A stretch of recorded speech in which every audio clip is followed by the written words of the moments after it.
Minha mãe tem um Etios 2018. Quando ela pisa no freio, acende o farol baixo. O que pode ser?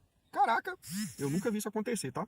Mas já vi algo parecido, não no Etios. Então vamos lá. A gente tem que imaginar que é o seguinte, tem coisas que não estão diretamente ligadas. Bom dia, Fernando. Já respondendo sua pergunta aqui, viu? Tem coisas que não estão diretamente ligadas. Por exemplo, né? Você vai imaginar aí um farol baixo com um freio. Não tem nada a ver uma coisa com a outra, tá? Agora, existem pontos que podem uma coisa levar a outra, tá? Principalmente em carros onde eu tenho um sistema multiplexado. O que é um sistema multiplexado? Eu tenho uma central, eu tenho como se fosse um computador para controlar essas saídas, né? De alimentação para o freio, para a seta, para a luz de ré, para farol baixo, né? Farolete, farol baixo, farol alto.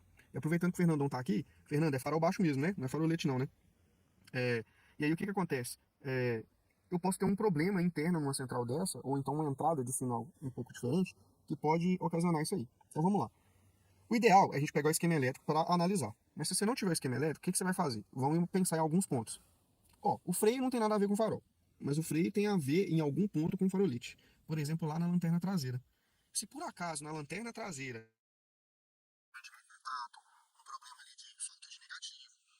oxidada, o Fernando tá falando que é farol baixo mesmo, um problema de placa oxidada, pode ser que gere um sinal, um retorno, lá no sistema do farol, no farol, no caso do farolete, né?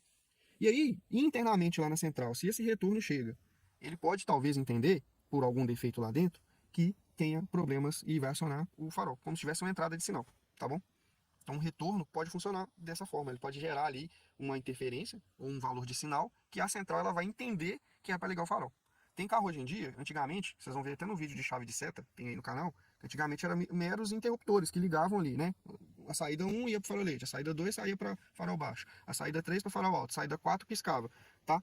Agora, pode ser, no Edson, eu não estudei o esquema elétrico dele, tá? Vi a pergunta aqui agora, pode ser que esse sinal a central interprete como você querendo ligar o farol. Então pode ser um retorno lá na lanterna traseira que pode estar influenciando nisso, tá bom? Agora pode ser também algum defeito, né, de alguma instalação elétrica, de algum acessório. Provavelmente esse carro não deve ter acessório, né, Fernando? Algum acessório assim instalado que tem a ver com o farol.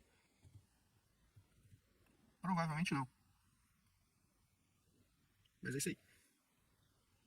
Ó, o Fernando ainda falou, ó, Fernando, isso aí é defeito pra você resolver e você passar de ano, tá? Depois eu te ajudo com o esquema elétrico. Ah lá, ela instalou o farol de neblina. E foi logo quando depois que instalou o farol de neblina. É, o Fernando tá mandando aí. Aí tá vendo? O diagnóstico a gente já vai começar a entender as coisas. Vamos lá. Se foi, Fernando, depois que instalou o farol de neblina, cara, a gente vai ter que rever essa instalação do farol de neblina aí, tá? Ou se por acaso ainda tiver no prazo de garantia da instalação do farol de neblina, passa o BO pra quem instalou, meu filho. Entendeu? Mas é bom, é um estudo de caso muito bom. A gente pode dar uma olhada no esquema elétrico depois. Tá bom? Mas vamos lá. Aí o que que acontece? Pode ser um defeito de instalação elétrica, alguém puxou alguma alimentação ali de algum lugar que não deveria, sabe? Essas coisas assim, alguma interferência. Ou pode ser também um defeito nessa central multiplexada. Ou em alguns outros carros, gente, quando não tem essa central multiplexada, na caixa de fusíveis. Às vezes a caixa de fusíveis lá tá não o caso do carro aqui, mas tem casos de carro, quando você vai olhar a caixa de fusível, parece que tem um ninho de mafagafo lá dentro, entendeu? É muito fio embolado, instalação, que um carro que já foi mexido, já foi instalado um monte de coisa. Então, pode acontecer algo assim, tá? E aí, outro detalhe que a gente falou, ó, da lanterna traseira, né? Aí quando eu falo de lanterna traseira, procurar esses pontos de oxidação, falta de negativo, lâmpada errada, tá? Lâmpada errada pode acontecer. Pode ser um problema na instalação elétrica, alguém puxou alguma alimentação, algum sinal de um ponto que não deveria, às vezes fechou curto, alguma coisa assim, tá? Agora, pode acontecer também. Não, depois que ela sofreu acidente, caraca, mano, andou pra concessionária. Ah, Fernando, isso aí vai ser estudo de caso pra você, viu? Eu vou te ajudar, mano. Pode ficar tranquilo. A gente vai no esquema elétrico, estudar direitinho, e aí eu vou te ajudar. Mas imagina, você resolvendo o problema do carro da sua mãe. Ela vai ficar feliz demais. Meu menino. Tá aprendendo mesmo. Então tá, então a gente tá falando, ó, da lanterna, mau contato. E aí, Fernando, não precisa mandar aqui onde que foi mais ou menos a batida, não, pra não ficar expondo também, né? Ah, vai levar, né? Tomara que resolva. Tomara que resolva. Mas, cara, se você conseguisse resolver o defeito do carro da sua mãe, ela ia ficar feliz demais, viu? Já aconteceu isso comigo quando eu tava fazendo um curso com meu pai. Um curso aí aconteceu com meu pai. O carro dele não tava ligando, aí eu apliquei uma técnica lá que o meu professor me ensinou. E aí o que aconteceu? O carro pegou, meu pai ficou feliz demais. Mas tudo bem.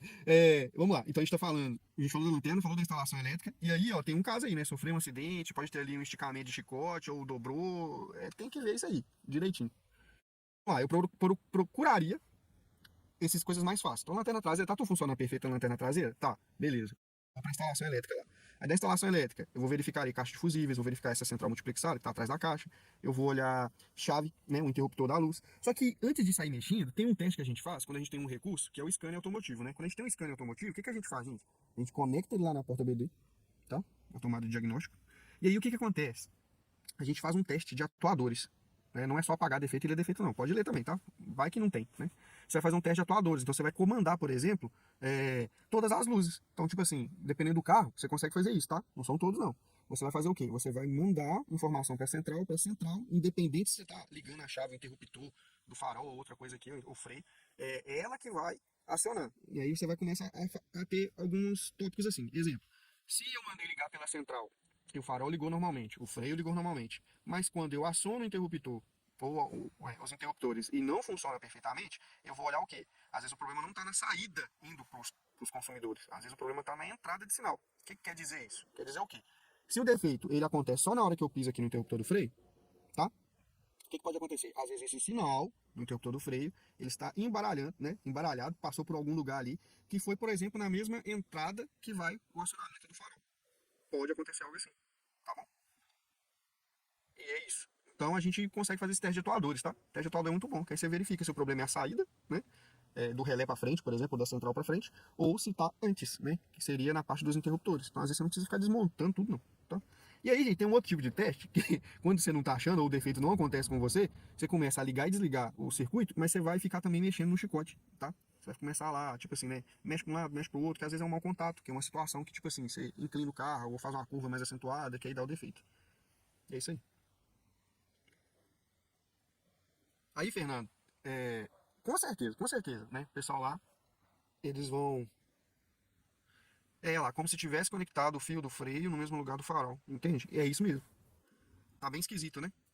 Existe alguns conectores, aí tem que ficar atento, tá? Em Toyota tem uns conectores a gente chama de conector de junção. O que é esse conector de junção? Às vezes você tem lá quatro terminais em cima e quatro terminais embaixo.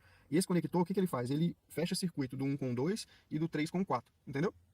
Aí, se por acaso trocar esses conectores, ou fabricação errada, vamos supor que ele liga, por exemplo, os quatro conectores, um conector que liga os quatro. Então esse circuito, que era para ficar separado desse circuito aqui, fica os quatro ligados. Então pode acontecer algo assim. Mas o certo é o quê? É pegar o esquema elétrico e se bruçando. Tipo assim, né? Vamos dando uma olhada, vamos dando uma olhada. E aí, Fernando, você tem meu telefone também. Qualquer coisa você me manda mensagem lá. A gente vai comentando, tá bom? Hoje eu tô um pouquinho engarrado com algumas coisas aqui, mas você vai mandar mensagem aí quando eu puder eu te respondo, tá bom? Beleza, ó. Que bom pra eu poder ajudar. Cara, eu fico, tipo assim, né? Fico curioso, né? Pra poder resolver essas coisas. Quando eu trabalhava em oficina, concessionária, até mesmo quando eu trabalho aqui no Senai, aqui, né? Quando a gente tem algum defeitinho, às vezes, colocado pelo aluno, ou até mesmo algum defeitinho que a gente quer simular, é difícil simular defeito, viu? Porque você não pode estragar o carro. E você tem que gerar ali um defeito que os meninos vão ter que procurar pra saber qual que é o defeito. Então, cara, eu gosto muito de desafio, assim, de esquema elétrico. Muito bom. Achar defeito comigo e falar que sim, viu? Uma parte que motivava pra caramba. Principalmente quando eu achava rápido. Aí eu ficava feliz. Agora, quando demorava, é, tem coisa que não é possível, né?